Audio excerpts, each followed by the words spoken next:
These 5 people are amongst the greatest quiz players in Britain.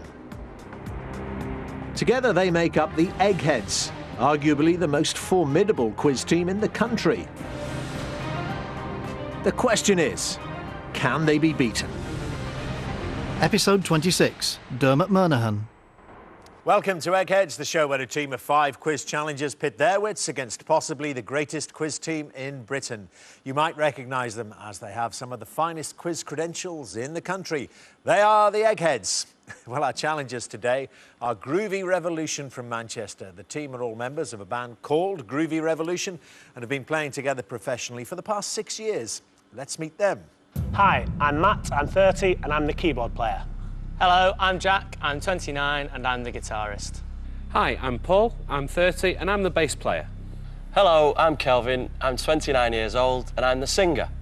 Hi, I'm Graham, I'm 23 and I'm the drummer. Well, you're very welcome, Groovy Revolution. Now, where does the name come from? Is it a song, a lyric, or what? It's a lyric from when we used to do our own stuff a few years ago. It was the chorus.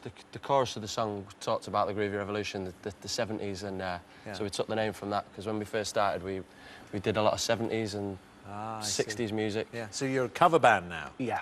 That's right, yeah. And sticking with, what, the 60s, 70s era? Well, no, we do more up-to-date songs now, so the whole spectrum. Bit of everything. Yeah, we've broadened our horizons. We'll do anything and everything. The cheesier, the better, generally. They like the Eggheads in a different way. OK, nice to have you here, Groovy Revolution. Let me tell you what we're going to do today. Every day there's £1,000 worth of cash up for grabs for our challengers. However, if they fail to defeat the Eggheads, the prize money rolls over to the next show. So, Groovy Revolution, the Eggheads have won the last 6 games, which means £7,000 says you can't beat the Eggheads. The first head-to-head battle, this might suit you, it's going to be entertainment.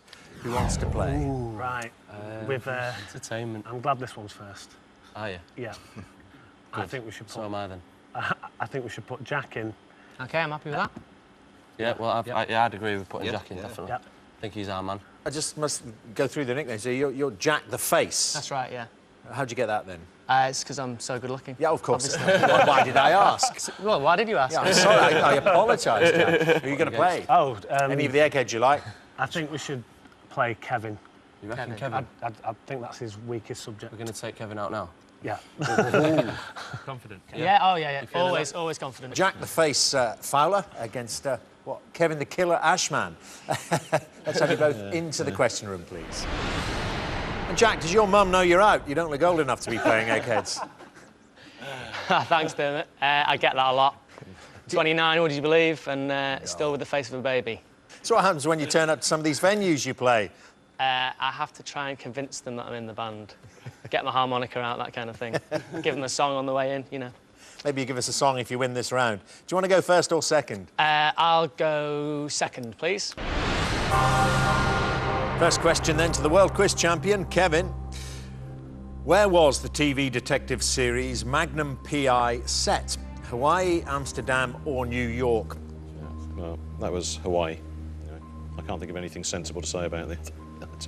Yeah, well, Hawaii, yeah. Thought it was just Hawaii 5-0 from there, but you're right, it's the right answer, Hawaii, Magnum P.I. set there. Jack, your first question then. The Jets and the Sharks are gangs in which musical?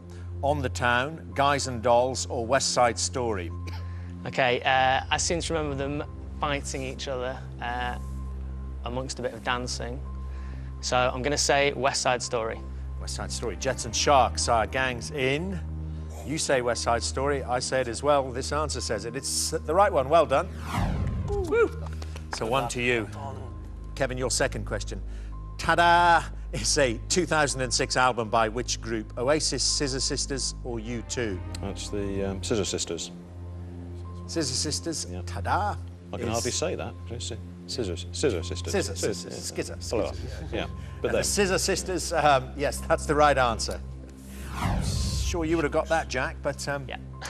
Yes, but you've decided to go second, so this is your question. Jack, in 2005, whom did David Tennant succeed in the role of the Doctor in the television series Doctor Who? Robert Carlyle, Christopher Eccleston or Richard E. Grant? OK, I've not actually watched any of this, but I'm pretty sure that it's Christopher Eccleston. not watch Doctor Who? I suppose you're too busy on a Saturday, are you? Yeah, don't really get much time for TV on a Saturday. OK. Christopher Eccleston, though, is the right answer. Nice one, Jack. 2-all. OK, could be one on the third question for both of you. Kevin, what was big band leader Duke Ellington's real first name? Edward, William or Glenn? No, it certainly wasn't Glenn. Sometimes get slightly mixed up between Duke Ellington and Count Basie, but Duke Ellington was Edward. OK. Not entirely sure, are you, Kevin? I am now. You are now, actually, I see. yeah. Just from that ferment that goes on in the Yeah, brain yeah. when you get a question, when it settles. OK. Yeah. You've lasered in on Edward. It's the right answer. It's the way he does it.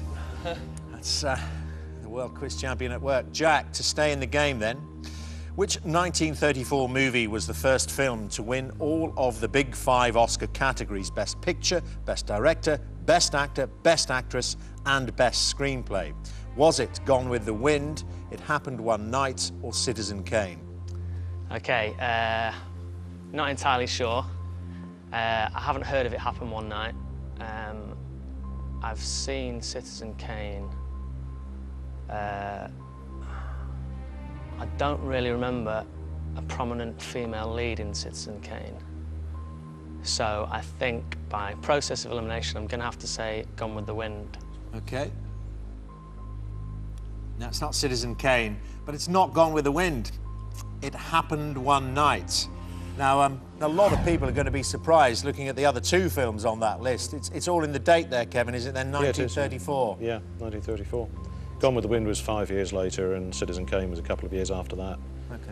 But yes, it was the first one to do this clean sweep, a Frank Capra film, and he subsequently went on to win 2 more Best Director Oscars in the next few years as well. So it was the first of a real run of success for him. Just got some extra information there on it, because, as I say, a lot of people would have thought it would be either Gone with the Wind or Citizen Kane, but also proving that I think Kevin would have known that if it had been his question. Jack, good performance, but you're up against one of the toughest players in the entire planet at quizzes, so would you both please come back and join your teams?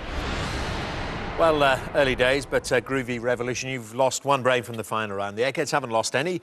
Let's have another category then. It's going to be history, and anyone apart from Jack can play this. Who wants to do history? It's got to be Paul, I think. Yeah, I'll give it a go.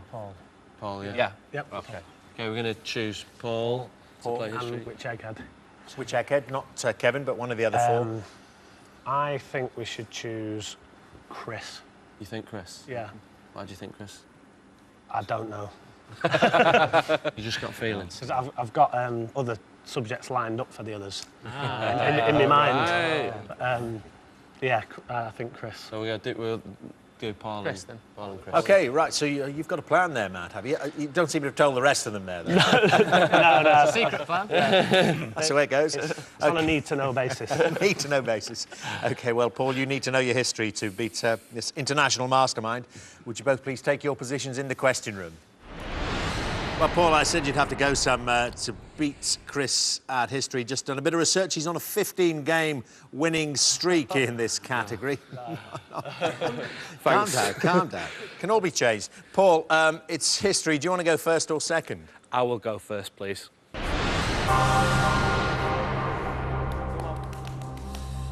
OK then, Paul. The 1666 Great Fire of London began in a baker's shop in which street? Oxford Street, Pudding Lane or Bishopsgate? I think I know the answer to this one. I think the clue might be in the name as well. Baker's shop, Pudding Lane. Sounds right. I'm going to go for Pudding Lane. It's the right answer. Good start, Paul. Good start. OK, Chris, first question to you. Who became British Prime Minister in 1945? Anthony Eden, Harold Wilson or Clement Attlee? Well, the Labour landslide at the end of the war, it was Clement Attlee. Did you vote for him? No, I was 2 years in the future when Attlee came to power. OK, Chris, yeah, right answer. Clement Attlee became Prime Minister in 1945. Paul, second question. The 17th century British dissenter George Fox is often considered the founder of which Christian movement? Quakers, Methodists or Jesuits? I'm not very sure, but I don't really know much about Jesuits. I'm going to take a guess and say Quakers, I think. OK, Quakers. George Fox, considered the founder of the Quakers. It's the right answer. Yes! Chris, which notorious criminal was known for wearing a bizarre suit of homemade armour? Was it Dick Turpin, Ned Kelly or Bugsy Siegel? The famous Last Stand at Glenrowan, yeah, that was Ned Kelly in Australia. Ned Kelly, you're saying a bizarre suit of homemade armour. It's the right answer, Chris. So, 2-2.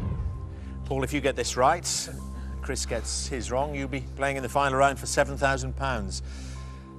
Edmund Barton was the first Prime Minister of which Commonwealth country? Canada, New Zealand or Australia? I really don't have a clue. Oh, this is terrible. I'm just going to take a guess again, I'm afraid. Australia. We had Ned Kelly for Chris with his last question. Are we staying down under? Yes, we are. Australia's the right answer. Paul, Paul. Oh, that was an utter guess, wasn't it, Paul? It was. Yeah. Well, if you didn't get that, I think you might have been out. We'll soon find out. Chris, for you to stay in the game, though. In August 1620, the Pilgrim Fathers first set sail from Southampton aboard the Mayflower, and which other vessel? The Speedwell, the Landseer, or the Horizon? That was the Speedwell.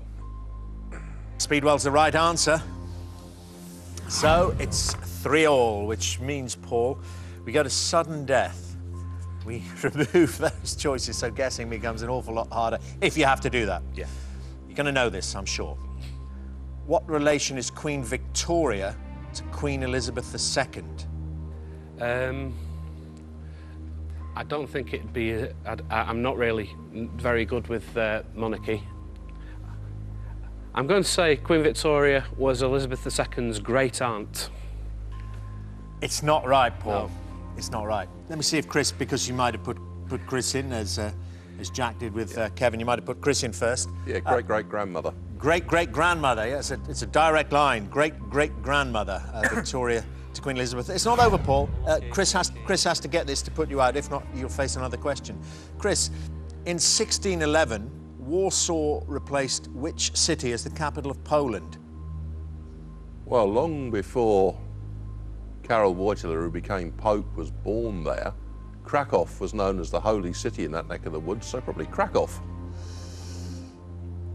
Krakow. Yeah, it's the right answer, Chris. Oh, we had to think there. I thought for a moment or two, Paul, you might be staying with us, but it wasn't to be, and Chris now stretches his winning streak in history up to 16 head-to-heads. Would you both please come back and join your teams? End of part 1.